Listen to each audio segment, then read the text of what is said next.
Welcome back, everybody. Had some background noise there. We're here. We're back. The get back guys. We're back. We're back. We're back, baby. We're back. We took 2 weeks off. It's just I think. Well, didn't Yeah. we did 1 week off, did a quick ep, and then 2 weeks off. Oh, maybe. Yeah, with the rotation, with just two hosts now, it's getting a little more difficult. And it's, we're not big baseball guys. We're not big into other sports outside of football and basketball, except for the Olympics, because we be repping up some of that volleyball. But outside of 100%. that, Excited about that. Excited. Outside of that, it's it's just dry season. So and Nick's busy. He's about to graduate college. So shout out It's to true. this stud muffin here. Thank you. It's getting wild. And it's just a busy time end of the year. And that was what we wanted with this show. So we hope people still stick around and listen to a few things. But we're here. We're going to touch on just a couple quick things, do a draft preview since the NFL draft's next Thursday. And then I'll be with this guy for his graduation next Friday. So, but before we do that, we missed some big news. So we decided we would touch on just a couple of those pieces. So first, let's just start off. Nick, Sammy Darnold got traded to the Carolina Panthers. He did. I don't even remember what they flip-flop and traded him for. Those so long ago. Let me pull it up while you're doing your thing. I think it was like a second, a third, and a seventh or something like that. Something Could be like wrong. that. But yeah, I think it's, I think maybe the Panthers gave up a hair too much. I think that was kind of a lot of people's initial reaction. I got the report here real quick. All right. So Sam Darnold was traded from the Jets to the Panthers in exchange for a 2021 sixth-round draft pick plus a second-round and fourth-round selections next year. So go back. Please continue. Okay. Yeah. So I don't think they gave up too much. If Sam Darnold proves that he, the reason why he was drafted so high a couple of years ago, and he can kind of, be pretty good in a new system, I'm all for it. The Panthers aren't really in a position to, they would have had to give up so much to go up in this draft. So I think it makes a lot of sense for them to kind of reevaluate. If Sam Darnold's awesome, then they can just move forward. They're going to have a really good team this year if he ends up being pretty good by the end of the year.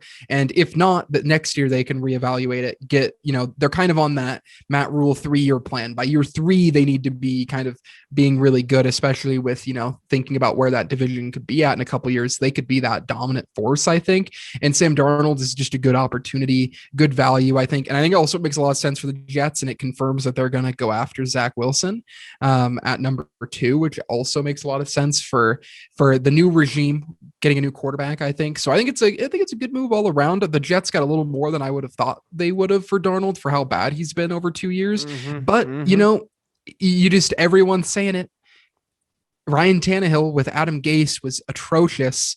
Put him into a good system, and he's awesome. He's a top 10 quarterback right now for sure. So who is Sam Darnold's first coach though? He's been in the league 3 years. Who was his other coach? It was just I think it was Adam Gase all 3 years. Was it Adam Gase all 3 years?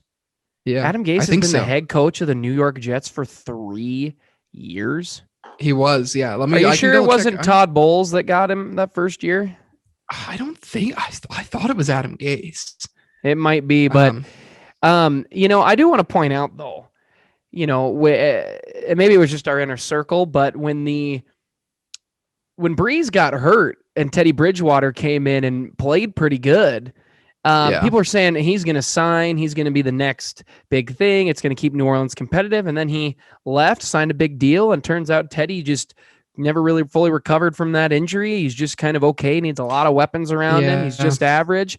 And I think this is good for Teddy, keeping him in house, bringing Sam Darnold, who if you put him under a new offensive minded coach here, I think it's going to be a great fit for Sam Darnold. This is his last chance. Because we saw a couple QBs struggle. That draft class was supposed to be epic with quarterbacks, and it really wasn't outside of Lamar and Baker. It's still decent. Well, they got Josh Allen too. That draft class. That is true. All right, I take that part and back. Actually, I think it was Todd Bowles for the first year, then Adam Gase for 2 years. So I think so. Just not great, Todd Bowles a defensive guy, and then Adam Gase doesn't know what he's doing offensively. Ryan Tannehill proves though that it's never too late to teach an old dog new tricks. You can always somebody who's got some good talent can find a way to figure it out later in life. You know what I mean? Like the only difference you don't ruin a quarterback necessarily. The guys have it or they don't. But what were you going to say? And well, it's also interesting though, because I do think Ryan Tannehill at times throughout his tenure with the Dolphins, especially early on when they had a 10-6 season, it was like maybe he has something, but it just never seems to happen. And it just finally did really late in his career. It'll be interesting to see what Sam Darnold does. I mean, really, this is a prove it year. If he plays like he has the last couple of years, he'll be gone and probably a backup for the rest of his career. But he's got a chance, and I think it's a good position. I think it's a decent risk for the Panthers. I do too, and if he plays really well this year, I mean, well enough where you think, oh, he can move on for the next couple of years and be our guy, then you don't have to pay him a massive contract. He didn't have an incredible elite year, and that's big for the Panthers. They've got enough young talent. They got a good receiving core, great running back. So this is good for Sam Darnold. And then if they stink and both of them stink, they go draft a rookie next year and they're in the same position, ready to go. So I dig it. Similar position I think Philly is in with kind of the way their roster is. So I dig the trade. But let's get over to some rules. So they changed the NFL number rule, and I just want to know your thoughts there, Big Haas. What are your thoughts? The numbers are getting looser. Tom Brady didn't like it. Do you like it? I like it. I don't know. I don't know. It got talked about a couple weeks ago, and I didn't hear any pushback about it. Outside of Tom Brady, that's it. Yeah, and then now the only person I've heard push back on is Tom Brady. I guess he won't be able to understand who's rushing the passer now, or who needs to block. Like I don't like college football has been doing this for a long time. I'm pretty sure with their numbers, and I don't think people get confused. Like if you're wearing number 1 or 14, it doesn't really make a difference. Like that's just your number. And so I don't think it's going to be a big deal. I think it's just going to be a good thing. We'll see. How much can Brady really see the numbers of the players when he throws a deep ball? Like how? Well, why would it really affect anything though? Like he should know what number the defensive backs are. Like, does it, I guess if two of the numbers overlap or something on defensive and offense, if that ends up happening, maybe, I guess. But yeah, I don't understand why he would be nervous about it. It just seems awesome. I want to see receivers wearing single digit numbers specifically. Like I want to see people wearing like number 1 and number 4, number 8, that are, receivers and stuff. It'd just be awesome. And it'll be interesting to see if any players pay up the huge cost that it will be. Because obviously just for this year though, they might hold off a year and then next year they might hold off a year and do it if they tell them now. But it'll be nice for a lot of rookies coming in because the rookies can just do it right away. I think we will see maybe not as people change immediately as we thought because it's just gonna be so much money, but then rookies are gonna be like, oh, might as well take these numbers. I'm gonna be the first receiver with number 1 to be dominant, in the NFL. Like that's kind of an exciting thing. Great receiver class. It is kind of cool. Yeah, I did think when I heard the news, I remember that Aaron Rodgers interview on I believe it was Pat McAfee's show talking about like, when you see a cornerback coming in, he's wearing number 46, you're like, all right, this guy I'm going to take a couple shots at. But you should know who those players are. Like, when Jalen Ramsey goes out and a guy walks in with a whack number, that's the guy you're going to take shots at. I don't think it changes the game much. Funny enough, I've actually always not loved the college rule compared to the NFL. I've always been on the camp and the hill of I prefer the numbers to be a little bit more lined up just because it just made more sense to me, I guess. I just thought it was cool. But I remember I was on that hill for a long time, didn't think about it for a couple of years, and then this rule happened, and I honestly just don't care. It's a number. Let the players wear whatever they want. I'm going to buy the jersey regardless. And now you've got cool retro things. It's like, man, I got this guy's number, when he was number 11, now it's kind of cool. Now he's back to his college number or something, but it makes a little retro. Guys change jerseys all the time. Like the few people who are complaining saying like, well, now I got to get a different jersey. It's like, okay, but let's take Jalen Hurts, for example, or Carson Wentz. I guess he switched teams, but like Hurts, if you bought a Hurts jersey last year and took number 2, he switched to number 1. You're going to be that mad that he switched to number 1, a number that he was eligible for already. Like get over it. I mean, our punter left. That's why he was available. Yeah, I'm for it. And Miles Sanders switching back to number 4 from his college number would be kind of cool. You just hold up that big 4 every time you get that touchdown. I'd be all right with that. So I'm okay with it. I've completely kind of changed my young ways, and it's cool. Brady, you'll be fine. You're a legend. You have 8,000 rings. It's not going to be a big deal. Not a big deal. Watch Brady really struggle. No one's going to talk about it. Watch Brady really struggle. That'd be insane. Brady just doesn't know who to throw to. He just accidentally hits a linebacker who's wearing number, some tight end number or something. But they didn't even get that lax. They just opened it up a little bit more. So, and I think there's some of those numbers, it's kind of like 23 with MJ. There's some numbers like corners, safeties, wide receivers. They like to have specific numbers. Oh, fan of the show right there. Yeah, sorry, my roommate's coming in. Yeah, he needs some stuff. He have any thoughts on the jersey number rule? Not at all. No. Has no idea about it, but no clue. But let's just talk pre-draft here. This show is all about Philly, and we're gonna get there. But let's talk some pre-draft. I don't really get no structure here. We're just getting back. Yeah. So there's no structure. What do you think just at the draft in general, Nick? Your Packers, do you care about the Packers right now in their draft? Are you upset? Actually, you know what? Screw all of that. I've completely changed my tune. Completely changed what we're going to talk about. I want to know what you think of this leak. Jordan Love, baby, going to New England for a couple picks. Oh, what do you think of this leak that apparently some intern probably had his phone up and quickly was like, I'm taking a TikTok and just zoomed in real far and took a screenshot. But what do you think of the Jordan Love rumored trade? I don't think that's real at all, but I wish it was, to be honest. I would love us if we could trade him and get anything back. It'd be incredible. Recommit to Aaron and then make a run for another 3 years. Obviously, I'm still whenever Jordan Love takes over, which might happen next year, I'm going to be rooting for him for sure. But yeah, I would be all for it. But I don't think it's real. Our cousin's pretty decent connected into some people who work for the NFL, were coaches in the NFL. Guys like Marty Morningweg, Jeff Fisher back in the day, and every time the Packers come up or something. Marty just worked for Philly this last year, but I know that our aunt told me that when she had spoken to him that Jordan Love was loved in the NFL draft, that people, many, many, many teams wanted him. So it's just interesting. If Jordan Love went, I think that's okay. You gave a lot of capital for him, but if you get a lot of capital back at the end of the day, you still got to the NFC Championship game. You with me there, Nick? Made a face. Now he's gone. I'd be fine if they could get anything close to a first round pick or, a second round pick for him and just take the L and just say, hey, we screwed up. Like, let's move on. We've got the GOAT on our team. I'd be here for it. Obviously, I don't think that's going to happen. Jordan Love's going to be starting for us in a year or two, I think. And when he does, I'm going to be rooting hard for him. I think he still is a really talented player. It's nothing against him. It's just the philosophy behind it. I think it's tough for a lot of Packers fans after we've had a lot of disappointment. Yeah. I still think, obviously, I do think Jordan Love can be a very good quarterback, but it's a lot to expect him to be a top 10 quarterback of all time to fill the shoes of Brett Favre and Aaron Rodgers back to back, Yeah, no, for sure. So then let's just transition back to my original question. What are your thoughts on the draft? Just in general, you can go Pack, you can go whatever, anything that sticks out to you. I'm really curious to see who the 49ers take because I think it's going to be Justin Fields, but it's like every week we have like a day or two where it's like Justin Fields the guy. And then it's like, oh, Trey Jones is.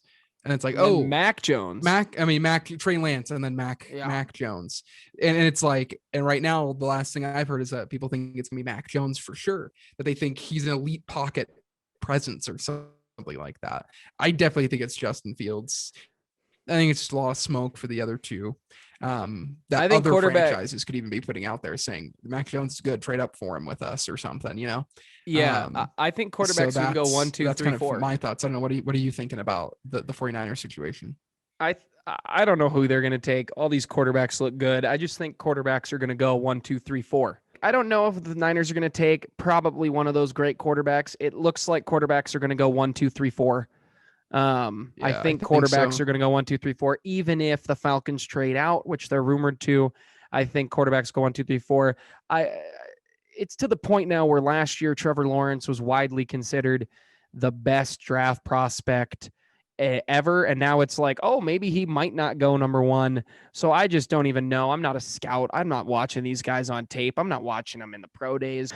So for anyone listening, we lost Nick. Had just way too many troubles with his internet as we were filming here. And all he wanted to say, I think he got most of his draft stuff out, but what he wanted to say was the only other QB or the only player he thinks in the NFL draft that could go in the first 4 would be Kyle Pitts. I agree with him. Kyle Pitts is an absolute monster at tight end. A little upset Philly bailed out of him to bailed out of the 6th pick, which we'll get to in a second, just because he might have been there or had the opportunity to jump up a spot and take him. But I do agree Kyle Pitts is a freak. He's an elite tight end in a league that tight ends have just dominated. And he wanted to mention that Green Bay can take any position outside of quarterback and running back. But let's touch now on Philly, and I'll just wrap this show up. I'm just going to talk about some of the Eagles stuff. It'll be just a shorter episode. It's just kind of the way things work with the time of year it is for sports and our schedules. But as summer gets here, we'll have a little bit more time to get back to it. So Philly did trade out of the 6th pick with the Miami Dolphins, trading for the number 12 pick. And their first round pick next year, which I really liked. And I believe we swapped picks as well. And I'm okay with the move. I thought Philly might trade out. And rumor is they might trade back up, and that's fine if a quarterback slips or maybe Kyle Pitts falls, or he's not going to fall, or one of the wide receivers, Jamar Chase, if he falls. But I'm really okay. The top 3 wide receivers, Waddle, Smith, and Chase, I would be happy with all of them. I would love to go get a cornerback, a linebacker. I don't really want a lineman. I don't want to draft a first-round player that's going to sit. I think that's a bad mistake. First-round draft picks, especially in the top 10, top 15, should be starters in the NFL. There's no reason that they should be waiting unless they're a quarterback. And even then, now it's to the point where do you really need a quarterback to rest a year? But I'm okay with whoever. Waddle would be really cool. A lot of people have us projected to take him. I'm okay if we move up as long as we can somehow keep the first round draft pick for next year. I don't get the point if you are so certain that a QB you want is going to not fall to you and you can't get up and then trade back. Why trade back up except to maybe to 10 or 8 or 9 or something just to get ahead of the Cowboys and the Giants? Because it's rare that Philly would trade behind those 2 teams, but a lot of draft capital. We have the most picks in the league this year in the NFL draft with 11. I like that. I like having the 11 picks available, but I'm just kind of torn on where I want Philly to go. I'm really okay with any position. Quarterback is what I don't really want. If they really think he's the guy, I'm fine. I would like to give Hurts a shot, and then if we're terrible, go get a quarterback next year. Because every year there's great quarterbacks. Every year there's not great quarterbacks. There's only a handful of years I think there's been a QB who didn't last for a good while or didn't have some sort of success. Maybe I'm wrong on that, but I'm okay with whoever Philly goes. A corner outside of Darius Slay I would really like. Either the kid from Bama or there's another kid who's very, very good. Those 2 would be excellent choices. The linebacker out of Penn State would be awesome. So I'm okay with any of those picks. And I do want to touch on too, Nick Sirianni getting a lot of heat over the last 2 days for his rock, paper, scissors thing. If you are complaining about that, you're ridiculous. You are absolutely ridiculous. I saw people comparing it to being childish and all this stupid stuff. If you watch the interviews with Nick Sirianni, you know one thing. The guy's competitive. He is competitive. He bleeds competitive nature. I mean, it oozes off of him. He is all about it. He's a younger guy. I am all for it. He's not people really trash his interviews, but I think he's better interviewer than people really give him credit for. And I think he just gets bogged down on how much he loves the game. So he tends to go off the rails a bit. And I'm okay with that because I think that just shows that he's got a great mind for football. But like even with the first interview of the entire year where he didn't name Jalen Hurts a starter, everybody just wanted something. They didn't get it because Howie Roseman and Jeffrey Lurie looked at him and said, you can't mention it. Don't mention this. Don't mention this. Don't mention this. He has a PR team. It's called marketing, guys. This is how organizations are run. Like you just have to understand that's how organizations are run. I'm all in. Rock, paper, scissors, Jeopardy. You're doing online Zoom meetings. Stuff like that has been going on all the time where they put them into scenarios. It was a fun little insight into something that a new head coach is doing to understand who draft prospects really are. And I think that is awesome. I think that is a really cool idea. And honestly, anybody who's complaining about it is probably the type of guy that wouldn't do great in the draft interview, because if you're in an interview and and people are comparing it to other jobs. Look, you're not going to get asked be in plumbing I'm a teacher. You're not going to get asked in teaching to play rock, paper, scissors for your competitive nature, because it's not a competitive thing. Football is competitive. If you're not out, if you're not all in doing everything you can, you're out. You're going to be replaced. And to test out the guys who are really competitive, that's a great little small tactic to figure that out. Clearly, anybody who's complaining has never been to a retreat where they make you do things like that all the time. Like, relax. And any player, people who say, oh, it's so dumb, would be the type of players who were like, why are we doing this? They'd play and be weirded out. And then Nick Sirianni goes, this guy doesn't have much of a drive. I didn't mind what he said, but he didn't want to play. We tried this. His mind wasn't quite right. I'm just not for it. It's just another way to gauge the many things they go after to learn about draft, about these prospects. And, if a guy goes, hey, let's run it back, Nick, like that. All right, my guy. And then you start playing a few rounds, you get into it, and you realize this guy's going to grind. He's going to fight. Ray Lewis, Deion Sanders. You don't think those guys, if they were asked about to play rock, paper, scissors for a high up team that actually might draft them, you don't think that they're going to be like, all right, guy, let's get into it. And if they think it's childish, then that's just the organization's decision. And there's different ways that they handle it and different things they do. And I'm all for it. We don't know what goes on fully in those interviews. It was a fun sneak peek. I liked it. Even, Rich Eisen on his show had the name is escaping me, but the Oregon offensive tackle who's just elite. He was interviewed and asked about it, and he said, I didn't play rock, paper, scissors when I did talk to the Eagles, but he played like a quick game with Rich, and then Rich kind of poked a little fun at him, and then he said, hey, man, if you want to run it back, we can run it back. And that's just saying, hey, I'm going to compete. And real competitive people, they have a different drive at this game, and that's what matters. So again, for any player for the Eagles to take, I'm really happy with anyone. I think it's not a huge deal at this point. Just go get a real starter in the NFL at a position we need, which is most positions. So I would really, really like a corner, wide receiver would be my top two.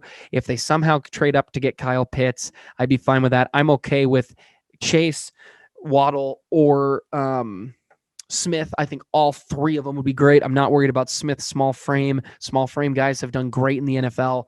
That's nothing to worry about. The only thing I don't want is to draft a center to sit behind Jason Kelce for a year. Our team needs starters. And I think this roster is good enough to actually compete in a year or two. Maybe not next year, but I do think this roster is good enough to compete a bit and not be as awful as they were last year. If they can get the injuries right, there's a reason we were considered a great last year, and it was the injuries.